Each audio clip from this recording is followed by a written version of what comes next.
Make my റെസിപ്പിയിലേക്ക് എല്ലാവർക്കും സ്വാഗതം. ഞാനിന്നിവിടെ വന്നിരിക്കുന്നത് ഒരു ടീ ടൈം സ്നാക്കിൻ്റെ റെസിപ്പി ആയിട്ടാണ്. ഇത് നമുക്ക് കുട്ടികൾക്കൊക്കെ വൈകുന്നേരങ്ങളിലൊക്കെ ഉണ്ടാക്കി കൊടുക്കാനായിട്ട് പറ്റിയ നല്ലൊരു സ്നാക്ക് റെസിപ്പിയാണ്. അപ്പോൾ നിങ്ങൾ എല്ലാവരും ഇതൊന്ന് ട്രൈ ചെയ്ത് നോക്കുക. അതോടൊപ്പം തന്നെ എൻ്റെ ഈ ചാനൽ ഇതുവരെ നിങ്ങൾ സബ്സ്ക്രൈബ് ചെയ്തിട്ടില്ല എന്നുണ്ടെങ്കിൽ പ്ലീസ് ഈ ചാനൽ ഒന്ന് സബ്സ്ക്രൈബ് ചെയ്യുക. അതോടൊപ്പം തന്നെ അതിൻ്റെ കൂടെയുള്ള ആ ബെല്ലൈക്കണിലെ ഓൾ എന്ന ഓപ്ഷൻ കൂടി എനേബിൾ ചെയ്ത് കഴിഞ്ഞാൽ ഞാനിടുന്ന എല്ലാ വീഡിയോയും കറക്റ്റായിട്ട് നിങ്ങൾക്ക് കിട്ടും. പിന്നെ നിങ്ങൾക്ക് ഇഷ്ടപ്പെടുകയാണെങ്കിൽ ലൈക്ക് ചെയ്യാനും ഷെയർ ചെയ്യാനും കമൻറ്റ് ചെയ്യാനും ഒന്നും മറന്നു പോകരുത്. അപ്പം നമുക്ക് ഇതുണ്ടാക്കാനായിട്ട് തുടങ്ങിയാലോ. ഇതുണ്ടാക്കാനായിട്ട് ഇവിടെ എടുത്തിരിക്കുന്നത് 1 കപ്പ് മൈദയാണ് എടുത്തിരിക്കുന്നത്. മൈദയ്ക്ക് പകരം വേണമെന്നുണ്ടെങ്കിൽ ഗോതമ്പ് പൊടിയാണെങ്കിലും എടുക്കാവുന്നതാണ്. ഇതിലേക്ക് അല്പം ഉപ്പും പിന്നെ അതുപോലെ തന്നെ ആവശ്യത്തിന് വെള്ളം കൂടി ചേർത്ത് നമുക്കിത് നന്നായിട്ട് നല്ല സോഫ്റ്റ് ആയിട്ടുള്ള ഒരു ഡോ ആക്കി നമുക്കിത് കുഴച്ചെടുക്കാം. വെള്ളം ഏകദേശം ഒരു 1/4 കപ്പിനും അതുപോലെ തന്നെ 1/2 കപ്പിനും ഇടയിലായിട്ടായിരിക്കും വെള്ളം വേണ്ടി വരിക. അത് ഓരോരോ മൈദയ്ക്ക് അനുസരിച്ച് അങ്ങോട്ടും ഇങ്ങോട്ടും ചെറിയ ഡിഫറൻസ് വരാനായിട്ട് ചാൻസ് ഉണ്ട്. ഏകദേശം നമുക്ക് ഈ ഒരു റേഞ്ചിലായിരിക്കും വെള്ളം വരിക 1 കപ്പ് പൊടിക്ക്. ഞാനിപ്പോൾ അതിലേക്ക് ഒരല്പം ഓയിൽ കൂടി ചേർത്തിട്ട് ഒരു നല്ല സോഫ്റ്റ് ആയിട്ടുള്ള ഒരു ഡോ ആക്കി ഞാനിത് എടുക്കുന്നുണ്ട്. ഇതിപ്പോൾ ഞാൻ മൈദ എടുത്തിരിക്കുന്നത് കാരണമാണ് ഞാൻ 1/4 കപ്പിനും 1/2 കപ്പിനും ഇടയിലായിട്ട് വെള്ളം ഞാൻ എടുത്തിരിക്കുന്നത്. ഇനി നിങ്ങൾ എടുക്കുന്നത് ഗോതമ്പ് പൊടിയാണെന്നുണ്ടെങ്കിൽ അത് കുഴച്ചെടുക്കാനായിട്ട് ഏകദേശം ഒരു 1/2 കപ്പ് വെള്ളമെങ്കിലും വേണ്ടി വരും. ഇതിപ്പോൾ ഇത് നന്നായിട്ട് കുഴച്ച് നല്ല സോഫ്റ്റ് ആയിട്ട് ഇത് വന്നിട്ടുണ്ട്. ഇനി നമുക്കിത് മാറ്റി വെക്കാം. ഇനി നമുക്ക് ഇതിലേക്ക് വേണ്ട ഫില്ലിങ് റെഡിയാക്കാം. അതിനായിട്ട് ഒരു പാൻ അടുപ്പത്ത് വെച്ച് അതിലേക്ക് അല്പം നെയ്യ് ചേർത്ത് കൊടുക്കുന്നുണ്ട്. നെയ്യ്ക്ക് പകരം ബട്ടറോ അല്ലെന്നുണ്ടെങ്കിൽ ഓയിലാണെങ്കിലും ചേർത്ത് കൊടുക്കാം. അതിനുശേഷം ഞാൻ ഒരല്പം കാഷ്യൂ നട്ട് ചേർത്ത് കൊടുക്കുന്നുണ്ട്. അതൊന്ന് മൂത്ത് വരുന്ന ടൈമിൽ ഞാൻ 2 ടേബിൾ സ്പൂണോളം തേങ്ങ ചിരകിയത് ചേർത്ത് കൊടുക്കുന്നുണ്ട്. തേങ്ങയും അതുപോലെ തന്നെ കാഷ്യൂ നട്ടും നെയ്യിൽ കിടന്ന് നന്നായിട്ട് ഇതൊന്ന് മൂപ്പിച്ചെടുക്കണം. ഇത് രണ്ടും നെയ്യിൽ കിടന്ന് മൂക്കുന്ന ടൈമിൽ എന്ന് പറഞ്ഞാൽ നല്ലൊരു സ്മെല്ലാണ് ഇപ്പോൾ വരുന്നത്. ഇനി നമുക്ക് ഇതിലേക്ക് ചേർത്ത് കൊടുക്കേണ്ടത് പഞ്ചസാരയാണ്. പഞ്ചസാര നമ്മുടെ മധുരത്തിനനുസരിച്ച് ചേർത്ത് കൊടുക്കുക. ഞാനിവിടെ 2 ടീസ്പൂൺ പഞ്ചസാരയാണ് ചേർത്ത് കൊടുക്കുന്നത്. അതൊക്കെയെന്ന് പറയുന്നത് നമ്മുടെ മധുരത്തിനനുസരിച്ച് അങ്ങോട്ടും ഇങ്ങോട്ടും മാറ്റം വരുത്തുക. അതിനുശേഷം നമുക്ക് ഒരു 1/4 കപ്പ് വെള്ളം നമുക്കിതിലേക്ക് ചേർത്ത് കൊടുക്കാം. അപ്പോൾ ആ ഒരു പഞ്ചസാരയൊക്കെ നന്നായിട്ടൊന്ന് അലുക്കാൻ വേണ്ടിയിട്ടാണ് ഞാൻ ഈ വെള്ളം ചേർത്ത് കൊടുക്കുന്നത്. അപ്പോൾ ഏകദേശം പഞ്ചസാരയൊക്കെ നന്നായിട്ട് ഇത് അലുത്ത് വന്നിട്ടുണ്ട്. വെള്ളം ഒരുപാടങ്ങ് വറ്റി പോകുന്നതിന് മുന്നേ തന്നെ നമുക്ക് ഒരു 1/2 കപ്പ് അവല് ചേർത്ത് കൊടുക്കാം. ഇതിപ്പോൾ വറുത്ത അവലൊന്നുമല്ല, നമ്മുടെ സാധാരണ അവലാണ്, വറുക്കാത്ത അവലാണ്.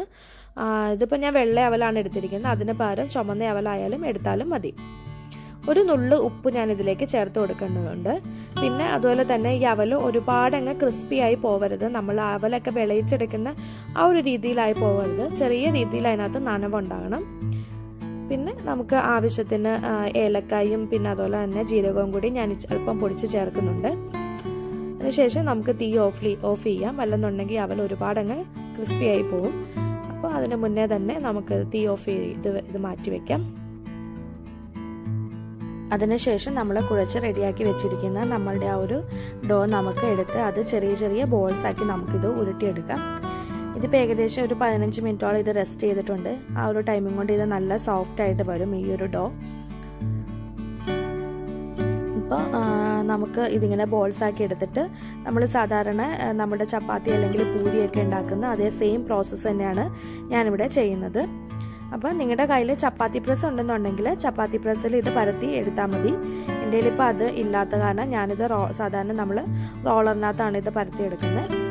പിന്നെ ഞാൻ അതുപോലെ തന്നെ ഇത് ഇങ്ങനെ കട്ട് ചെയ്തിട്ടാണ് ഒരു പാത്രം വെച്ച് ഇത് കട്ട് ചെയ്തെടുക്കുന്നുണ്ട്. അപ്പോൾ അതുകൊണ്ടാണ് ഞാൻ ഷേപ്പ് അങ്ങനെ കാര്യമായിട്ട് ഇത് നോക്കാത്തത്.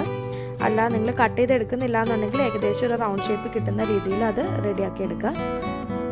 ഇനി ഞാനിതൊരു പാത്രം എന്തെങ്കിലും വെച്ച് ഒരു അടപ്പോ അല്ലെങ്കിൽ എന്തെങ്കിലും വെച്ച് ഞാനിത് കട്ട് ചെയ്തെടുക്കുക. ഇത് കട്ട് ചെയ്യണമെന്ന് നിർബന്ധമൊന്നുമില്ല. ഞാനിപ്പോൾ ഇത് ഫോട്ടോയൊക്കെ എടുക്കാനുള്ളത് കാരണം ഞാൻ കറക്റ്റ് ഷേപ്പായിട്ട് കിട്ടാൻ വേണ്ടിയിട്ടാണ് ഇത് കട്ട് ചെയ്തെടുക്കുന്നത്.